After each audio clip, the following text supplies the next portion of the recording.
जडाडवीगलज्ज्वलप्रवाहपावितस्थले गलेवलम्बिलम्बिदाम्बुजङ्गतुङ्गमालिका डमड्डमड्डमड्डमन्निनादवड्डमर्वय्यं चकोरचण्डताण्डवं तनोतु नः शिव शिवम्। जडाकडाकसम्भ्रमभ्रमन्निलिम्बनिर्झरी विलोलवीचिवल्लरी विराजमानमूर्धनि दगद्धगद्धगज्ज्वलल्ललाडपट्टपावके किशोरचन्द्रशेखरे हृदि प्रदक्षिणं मम।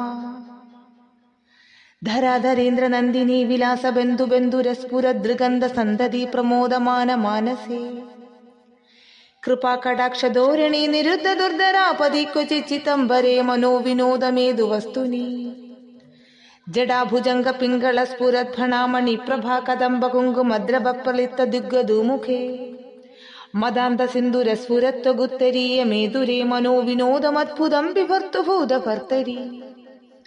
ॐ नमः शिवाय। सदाशिवं भजाम्यहं सदाशिवं भजाम्यहम्।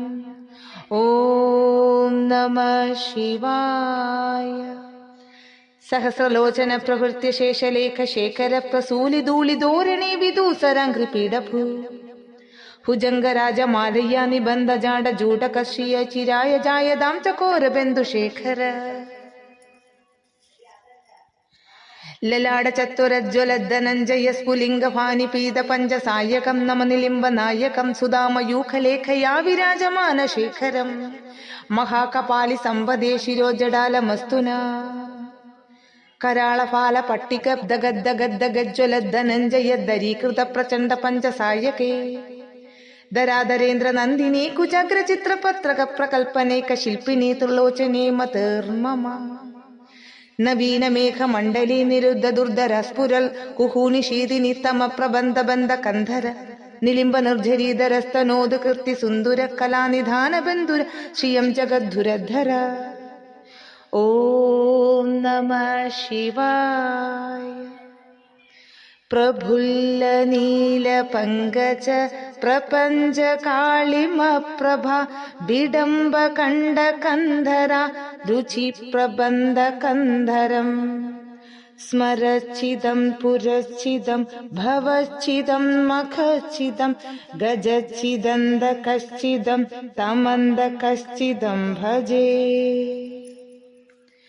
अखर्व सर्वमङ्गला कला कदम्ब निर्झरी रसप्रवाह माधुरी विजृम्भणा मधुवृदम् स्मरान्तकं पुरान्तकं भवान्तकं मखान्तकं गजान्तकान्तकान्तकं तमन्तकान्तकं भजे। जयत्वदङ्ग बिभ्रमल् भ्रमद्भुजङ्गमस्फुरद्दगद्दगद्दर्गमल् कराळफाल हव्यवाड् धिमि धिमि धिमि ध्वन मृदङ्ग तुङ्ग मङ्गल ध्वनिक्रम प्रवर्तित प्रचण्ड ताण्डव शिव।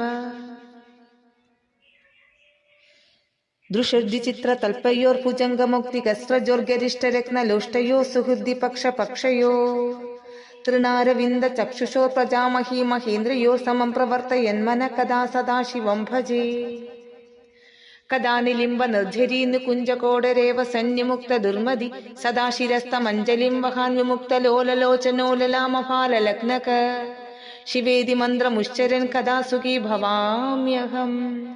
इमं हि नित्यमेव मुक्तमुत्तमोत्तमं स्तवं फडन् स्मरन् भुवन्नरो विशुद्धिमेधि सन्ददम्। हरे गुरो सुभक्तिमाशु यादि नान्यथा गतिं विमोहनं हि देहिनं तु शङ्करस्य चिन्तनम्।